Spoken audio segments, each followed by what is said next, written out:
Last night felt soft. Maybe they touched you differently. Maybe they looked at you in a way that made your whole body relax. Maybe there was affection, sex, honesty, warmth, tenderness, or that rare kind of calm that makes you think, maybe this is finally becoming real. Maybe for a few hours, the wall was gone. Maybe the distance was gone. Maybe the nervous system that usually keeps you braced finally unclenched. And then morning came, and everything felt different.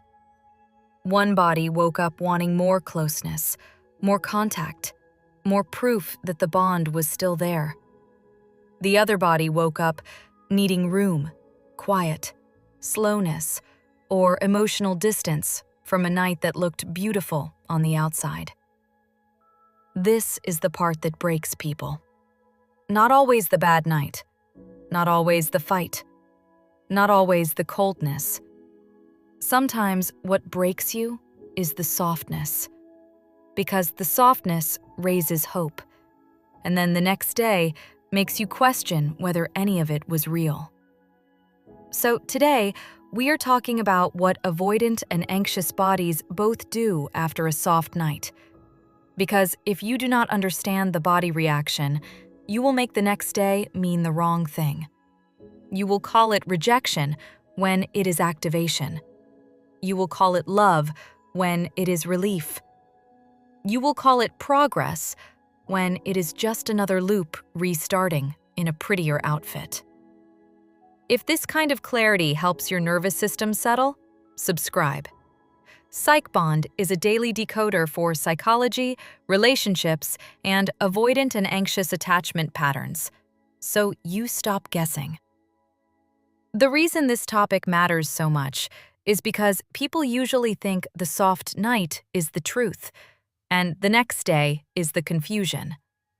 But in these dynamics, the next day is often where the pattern becomes visible. The night shows chemistry. The next day shows capacity. The night shows that closeness happened. The next day shows what each body does with closeness once it becomes real. And that difference is everything. Because anxious and avoidant attachment do not react to closeness the same way after it happens. In the moment, both people may feel connected. Both people may feel moved. Both people may feel safe for a few hours. Both people may genuinely mean what they say and feel what they feel. But after the moment passes, their systems often go in opposite directions. One body tries to hold on to the bond. The other body tries to lower the intensity of the bond. One body wants continuity. The other body wants breathing room.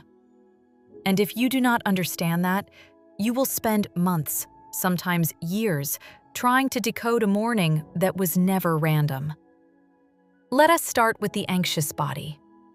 After a soft night, the anxious body often wakes up in expansion first. That sounds nice, but it is not always peace. It is often a mix of warmth, hope, sensitivity, and rising fear. The body feels the closeness and says, "This matters now." The stakes just went up. There is more to lose. The bond feels more real, so the fear of losing it feels more real too. That is why anxious attachment often becomes more alert after intimacy, not less.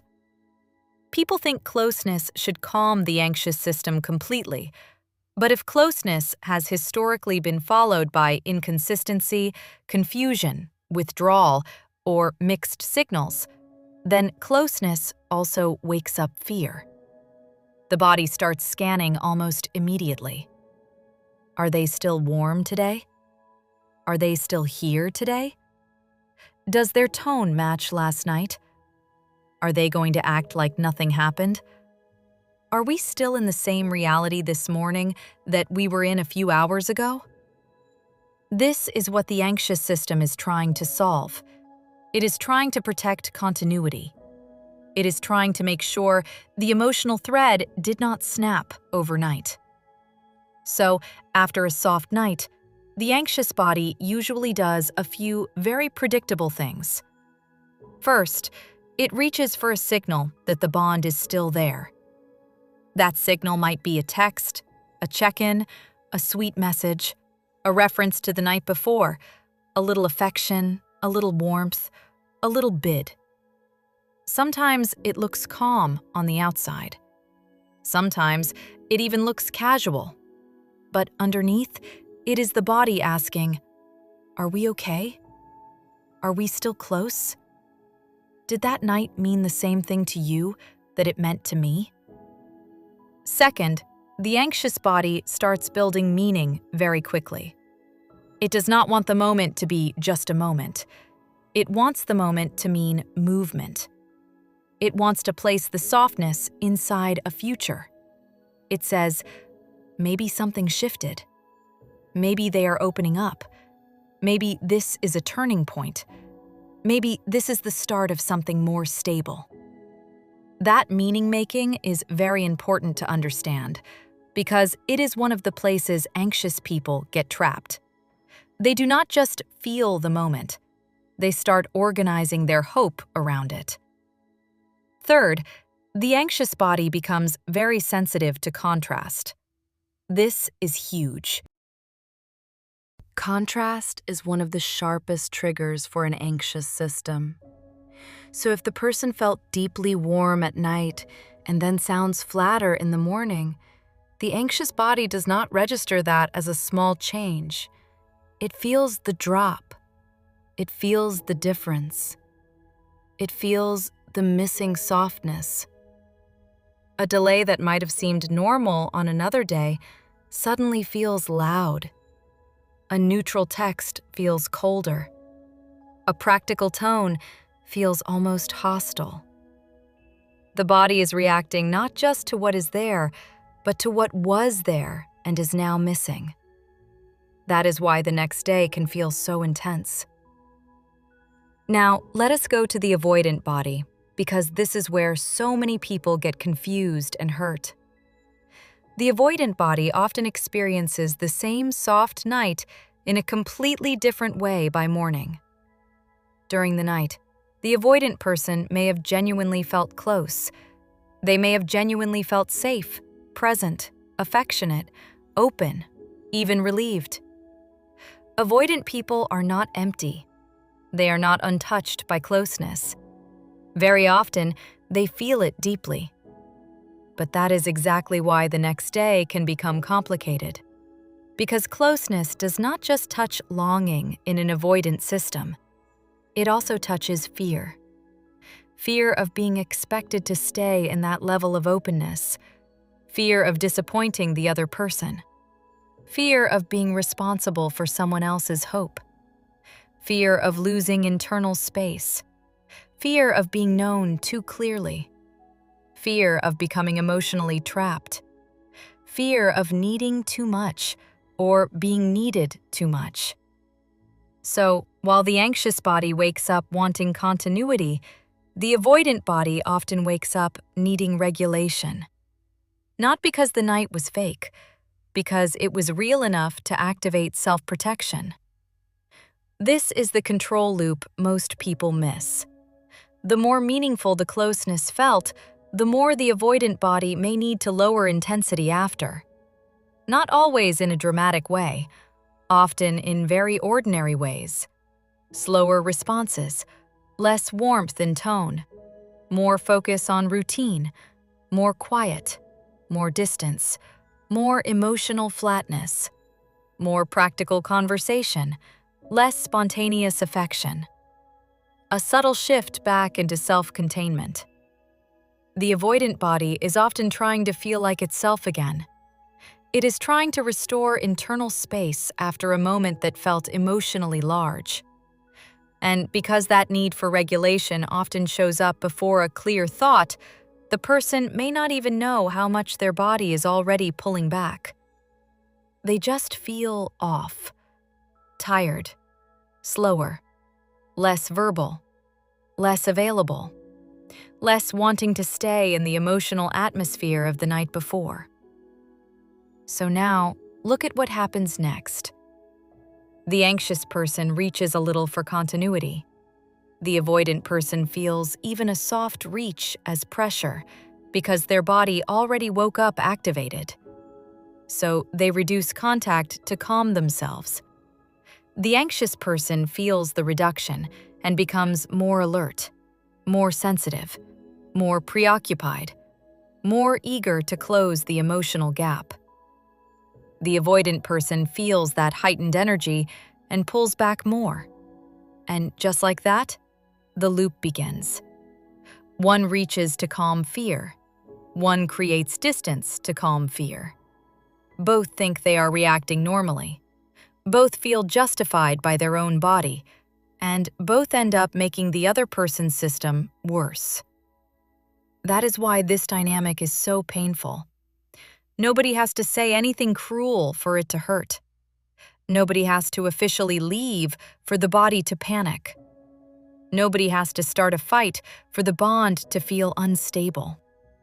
The instability lives in the rhythm. It lives in the contrast. It lives in what each body does after tenderness. Let us make this even simpler. After a soft night, the anxious system often says, "We got closer, so please stay close." The avoidant system often says, "We got very close, so please give me room." That is the collision. And if you do not understand that collision, you will keep personalizing what is often a patterned body response. Now, that does not mean the impact is small. It hurts. It hurts badly. Because from the anxious side, it can feel almost impossible to understand. How can someone be so warm, so present, so physically or emotionally close, and then act almost ordinary, distant, or lightly detached the next day? How can they hold you like that and then text like nothing happened? How can they look so open at night and then sound so neutral by morning? This is where anxious people start spiraling. They think, was any of it real? Did I imagine it? Did it mean more to me than to them? Did I do something wrong? Did I ruin it by caring? But here is the brutal truth. Sometimes the softness was real, and the pullback is real too. That is exactly what makes these dynamics so addictive and so hard to leave. The closeness is not always fake. The person may actually feel deeply. The problem is that feeling deeply is not the same as being able to stay connected after feeling deeply. Capacity is not proven by the soft night. Capacity is proven by what happens next. That is the standard. Not whether someone can be tender in a contained moment. Not whether someone can be beautiful in private. Not whether someone can say the right thing when the atmosphere is soft. The real test is whether they can remain emotionally connected when morning comes and the closeness becomes real. Can they stay warm without disappearing into themselves? Can they ask for space without making you feel dropped? Can they hold on to simple connection after tenderness, or do they always correct intimacy with distance? That is the question that matters. Because many anxious people get trapped by confusing tenderness with capacity. They keep using the soft moments as proof that the relationship is deep, while ignoring that every soft moment is followed by the same emotional reduction. And every time that happens, the anxious body gets trained harder. It learns that intimacy predicts instability. It learns that beautiful moments are followed by uncertainty. It learns that softness is not safety. It learns to become watchful exactly when it most wants to relax. That is one of the saddest parts of this dynamic.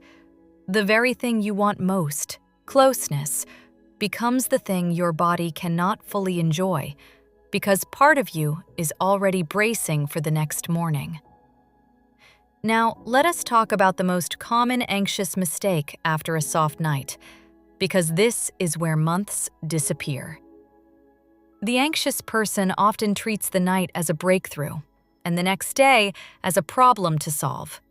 So they get sweeter, softer, more understanding, more patient, more available, more careful. They tell themselves not to ruin it. They tell themselves not to bring up anything too heavy. They tell themselves not to scare the person away. They decide to stay low pressure because the night felt so good and they do not want to break the spell. This sounds mature on the surface, but very often it is self-abandonment dressed up as maturity. Because instead of asking, "Can this person meet me after closeness?" the anxious person starts managing the other person's discomfort. They absorb the confusion. They translate the distance. They minimize the shift. They wait for warmth to come back. They carry the emotional cost so the bond can stay intact. And once that becomes the pattern, the avoidant system learns something very dangerous. It learns that intimacy can be followed by withdrawal, and you will bridge the gap for both of you. You will stay soft while they go dim. You will stay available while they regain comfort on your nervous system. That is how intermittent reinforcement gets built, not only through obvious hot and cold behavior, but through repeated moments where you do all the emotional repair after closeness. Now let us be fair to the avoidant side too. Many avoidant people are not sitting there thinking, "I will now create pain." A lot of them do not fully understand what their own shift feels like from the other side. They think they are just taking space, returning to center, getting back into routine, or acting normal. They do not realize that their version of normal after a deeply soft night can feel like emotional whiplash to someone whose body bonded more intensely in that moment. They also often do not know how much fear is sitting under their need to pull back. They may call it needing space, needing quiet, being tired, being busy, feeling off, not wanting pressure, or not wanting intensity. Some of that may be true, but underneath there is often a simpler fear. If I stay in this closeness, what will be expected of me now? If I keep sounding warm, what am I agreeing to? If I keep leaning in, what if I disappoint them later? What if they need more from me now? What if this starts becoming serious in a way I cannot control? What if I start needing this too much? What if I lose myself in it? Those fears do not always come out as honesty. They often come out as tone change, delay, practicality, flatness, less affection, less initiation, less emotional language, more silence, more routine, more distance through ordinary behavior that is hard to argue with and impossible not to feel. That is why the anxious side becomes obsessed. The shift is often not dramatic enough to force a clean ending, but it is painful enough to keep the body in a state of alert. So the anxious person keeps looking for meaning, keeps replaying the night, keeps trying to find the moment where things changed, keeps wondering whether the softness was true or whether the morning is more true. But in many of these dynamics, both were true. The softness was true in the moment. The activation is true in the morning. The problem is that the two truths do not create stability together. They create a loop. This is why some of the most addictive relationships are not the coldest ones. They are the ones with enough real warmth to keep your body hoping that safety is just one good night away. Now, let us map exactly what both bodies often do in the first day after a soft night. The anxious body stores details. It replays the tone, the words, the physical closeness, the affection, the tiny things that made it feel meaningful. Then, it compares every new signal to that memory. It becomes hyper-aware of changes. It wants proof of continuity. The avoidant body often lowers stimulation. It moves back into tasks, routine, separation, or quiet. It reduces emotional intensity to feel more stable again. The anxious body sees reduced intensity and reads danger. The avoidant body sees the anxious person react and reads pressure. The anxious body starts building a fear story. They are fading. They are slipping. I knew it was too good to be true. I need to secure this. I must have done something wrong. The avoidant body starts building a different fear story. This is getting intense. I am being pulled in. I need to breathe. This is why closeness gets complicated. I cannot relax if everything means something. And because both stories feel so real inside each person's body, both people become more convinced they are the ones simply reacting to the other.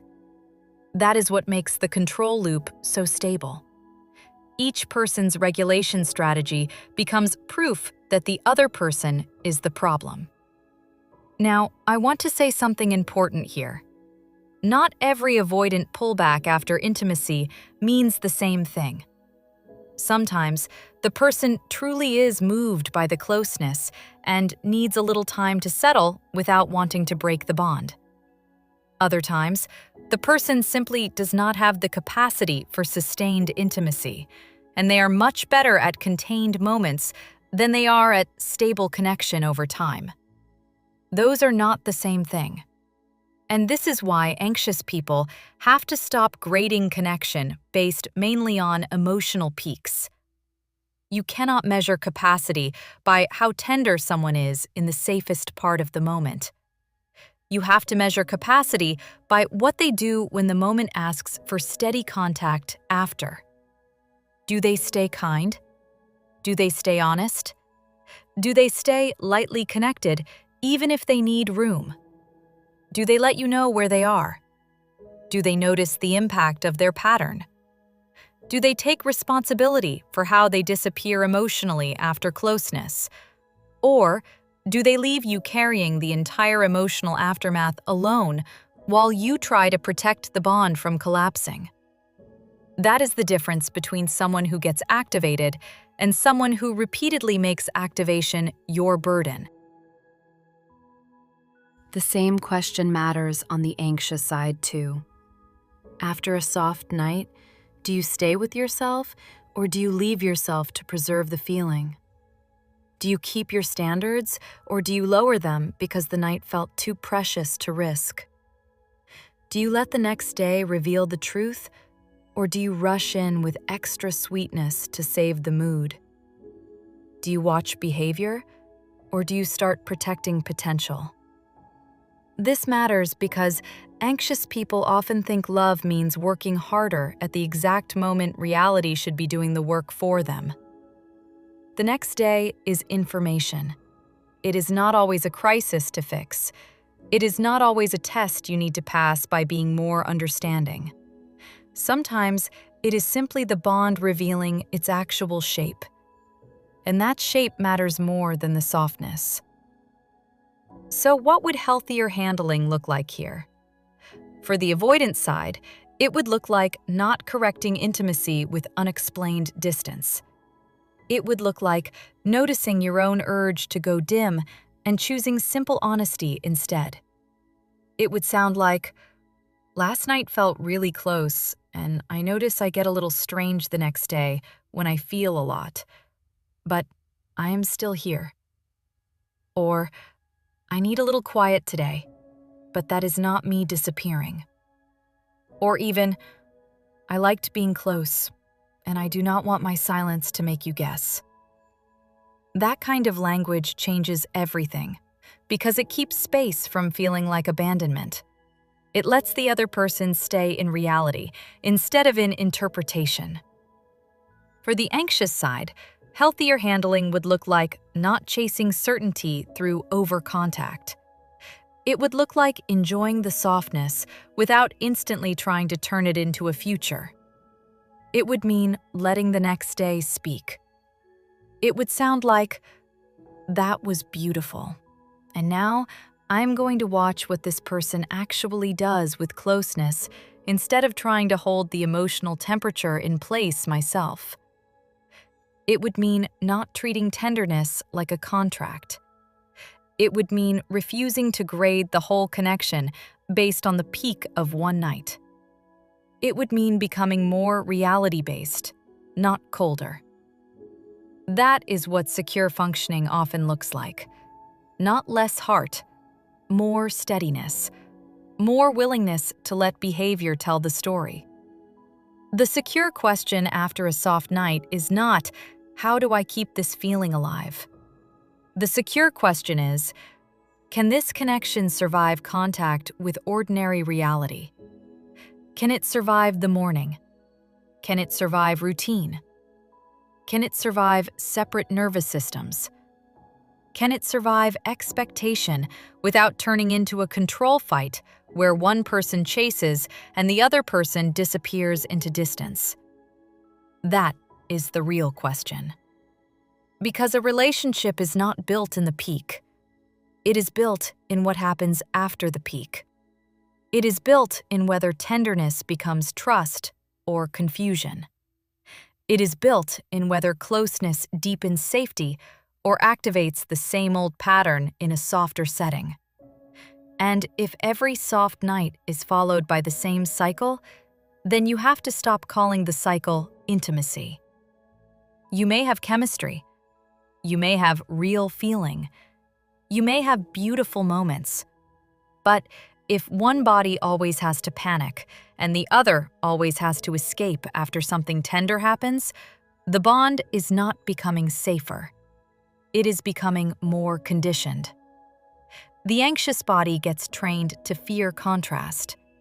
The avoidant body gets trained to fear expectation. Both people start losing the ability to simply enjoy closeness because closeness now predicts dysregulation. That is the cost of repetition. If you are the anxious one listening, I want to say this very clearly. You are not crazy for feeling more attached after a soft night. Your body is doing what bonded bodies do. You are not too much for wanting continuity after tenderness. You are not dramatic for feeling the difference the next day. Contrast hurts, especially when your nervous system has learned that warmth can disappear without warning. But you also need to become deeply honest about the cost of staying in loops where softness is followed by emotional reduction. Because after enough repetitions, your body starts calling hope dangerous. And that changes you. It makes you scan sooner. It makes you brace sooner. It makes you reach sooner. It makes you abandon yourself faster just to avoid losing the bond. That is not love healing you. That is unpredictability training you. And if you are the avoidant one listening, this matters for you too. Pulling back after intimacy may feel natural. It may feel like breathing room. It may feel like getting yourself back. But if you keep offering deep closeness and then going dim without naming it, you are teaching the other person to become hypervigilant around your warmth. You may not mean to. You may not know how strong the contrast feels on the other side. But impact still matters. If every soft moment has to be corrected by distance, then your body is quietly teaching the bond not to trust your closeness. And if you care about someone, that should matter to you. The truth is that anxious and avoidant people often want something very similar underneath all of this. They both want closeness, without danger. They both want love without losing themselves. They both want connection to feel safe instead of consuming. But until both people become aware of what their body does after closeness, they will keep turning tenderness into a trigger. So the next time you have a soft night with someone, do not only ask what happened during the night. Watch what both systems do after. Watch who reaches. Watch who reduces. Watch who names their reaction. Watch who leaves the other person guessing. Watch who can stay real in the morning. Watch whether the bond becomes steadier or more confusing once the softness ends and ordinary life begins again. Because that is usually where the truth lives. Not in the peak itself, but in what the body does once the peak is over. The night shows chemistry. The morning shows structure. The night shows desire. The morning shows capacity. And if the pattern keeps repeating, then the answer is not to become more lovable, more understanding, more patient, more perfect at reading signals, or better at preserving fragile closeness. The answer is to stop calling a repeating control loop intimacy. Real intimacy can handle a soft night and still stay warm and real in the morning. Real intimacy does not require one body to panic and the other body to disappear every time something tender happens. Real intimacy does not leave one person translating the silence while the other person quietly resets through distance. Real intimacy can include space, but it does not make space feel like punishment. Real intimacy can include fear, but it does not organize the whole relationship around fear. That is the standard, not fantasy, not intensity, not one unforgettable night. The standard is whether two people can move through tenderness without turning it into confusion by morning. That is what tells you whether the bond is growing or whether the loop is simply starting again. Welcome to PsychBond. You're safe here.